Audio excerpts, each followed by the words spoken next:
لو وضع لك خط المسار الطائرة من سنغافورة إلى الولايات المتحدة الأمريكية، يطلع على الخارطة مستقيم. ولو وضع خط من هنا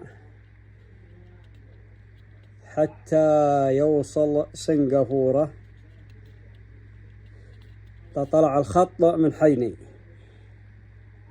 فأيهما أقرب، الخط المستقيم أم المنحني؟ في الحقيقة أن الخط المنحني أقرب من الخط المستقيم، كما يوضح هذا المقطع.